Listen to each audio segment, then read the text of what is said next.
Ghosts are often thought to be supernatural entities that can only be seen by people with special abilities, such as clairvoyants or psychics. However, there is now a growing number of people who believe that ghosts are the result of a natural phenomenon that is misinterpreted by those who have not experienced it.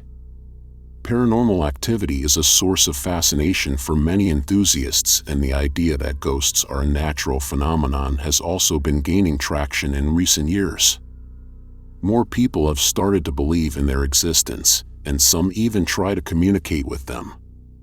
They are no longer just a myth that is believed in by the superstitious. Be warned, the following stories I am about to share with you are true events and may be disturbing to some viewers. Welcome back. Dark Recaps here. Here are 5 real-life ghost stories that will make you sleep with your light on tonight. Before we continue, if you end up enjoying this video, please don't forget to drop a like and consider subscribing for more content like this. Otherwise, feel free to browse through some of the other videos on my channel. Let's begin.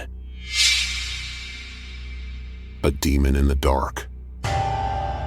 Quote, "My family traveled to the south of France to stay in a cottage owned by someone my dad worked with. The owners visited occasionally, but that summer it was free and we had 10 days booked there. After a long 2 days on the road, we drove down a steep driveway towards a secluded mill cottage with the water wheel sitting static alongside the stone house. There was a deep cellar with stone stairs down under the wheel next to the house, and a small river circled the place. We went into the house and chose rooms, but being set down in a small copse, the house was draught and cold from lack of use. We settled in and turned all of the heating on, yet the house remained cold and felt damp. The first night we had set a fire in the living room and listened to a couple of audiobooks before my sister and I went to sleep. My parents stayed up a little longer, then went to bed. Around midnight they both woke up at exactly the same time, and the door to their bedroom was opening slowly. At first they thought it was my sister until they saw a large dark silhouette of a man framed in the doorway, standing stock still, just looking in their direction as if appraising them. After a short period, the shape turned and started to move, as if satisfied, and disappeared. They looked at each other, but didn't speak, and both went back to sleep. The next morning the house felt warm and dry, and sunlight was back through the windows, as if something had lifted and accepted them. They spoke the next day and both agreed that although they were skeptics, it could not have been anything other than something supernatural in that doorway, deciding their worth. End quote. The house for sale. Quote, "When I was a kid, we lived in a haunted house. Strange things happened all the time. For example, my dad and I were alone in the kitchen one day making a snack. We put a plate on the kitchen counter and walked away to the fridge.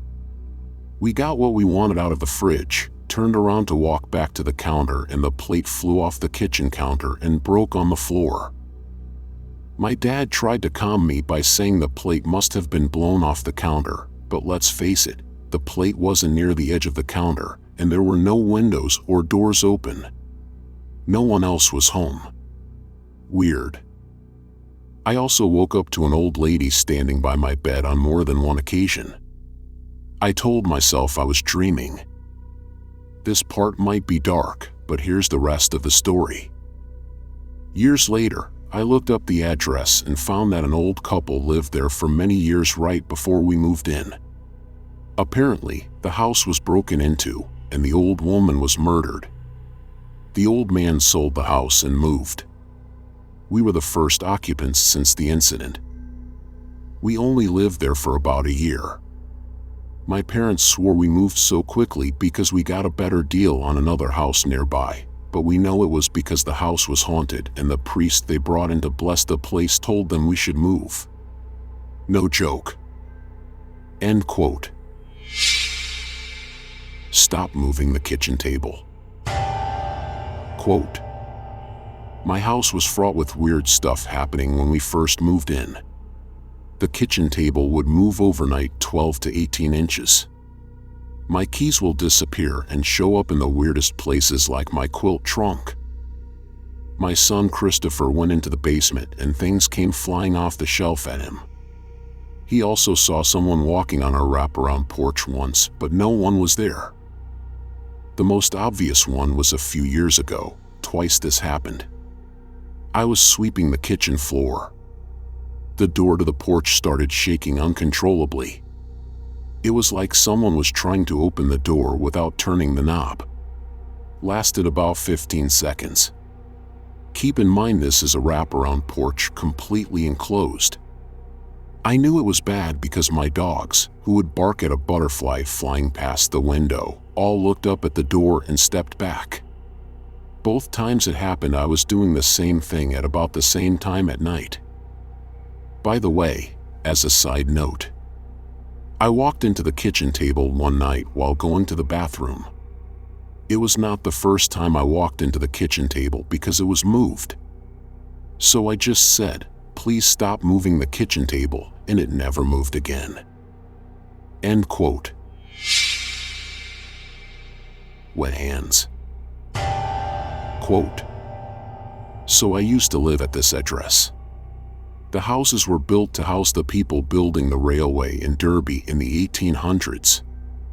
I only found this out after I left the house, thankfully.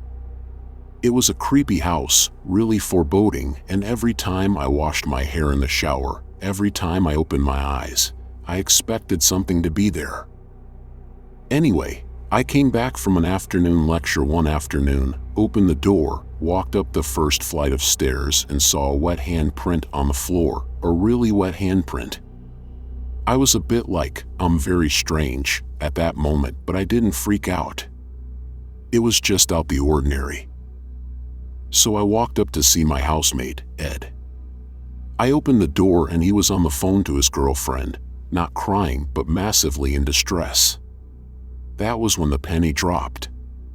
He then told me that as he was walking up the stairs earlier carrying a glass of water, he felt something cold go through him, almost a push, causing him to drop the water. He picked up the glass and ran upstairs to his room. The water falling out the glass had created a handprint on the floor. Literally, a handprint. Every digit was in proportion. I did freak out at that moment as I'd put two and two together. I told everyone to get out of the house, which we did, but then sheepishly returned after a FIFA session around another friend's house. It was genuinely terrifying, might not sound it, but it was. And all true. If someone offered me $50 to go back and spend the night there by myself, despite the fact I lived there for a year with almost no incident, I wouldn't. There was something there that didn't want 6 college guys there. Unfortunately, I don't have a photo of the handprint. This was in 2012, prior to the culture of taking a photo/selfie of literally everything. I wish I had though. End quote. Something upstairs.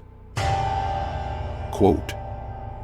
My sister and I were staying at an old, historic hotel in the middle of nowhere, Montana. The building had been in use since the 1800s. My sister loves this place and has frequented it many times over the years. I was kept up all night by someone pacing around on the hardwood floors in the room above ours. Drove me crazy.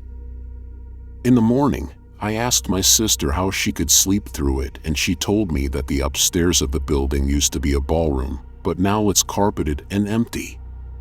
The hotel staff confirmed that nobody was up there, and furthermore, if they were, I wouldn't have heard heels on the hardwood floor.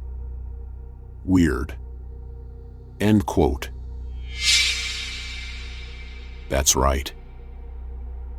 Quote. I was at a slumber party in 8th grade with a few of my friends when we stupidly decided to have a seance in her unfinished basement. We were having fun and giggling as we were trying to figure out who to summon when someone suggested Jack the Ripper, a serial killer from the late 1800s. I immediately got a pit in my stomach. No, I spoke up. We shouldn't summon something evil. That's right, called a man's voice from the other side of the cellar. There were no boys or men there. We were home alone. Another girl and myself heard it. I'll never be the same. End quote. Have you ever experienced a ghost encounter before? Let me know in the comments below. I hope you enjoyed your time here. Please consider leaving a like on this video. If you're hungry for more content like this, subscribe to me. Dark Recaps. Take care, and I'll see you guys next time.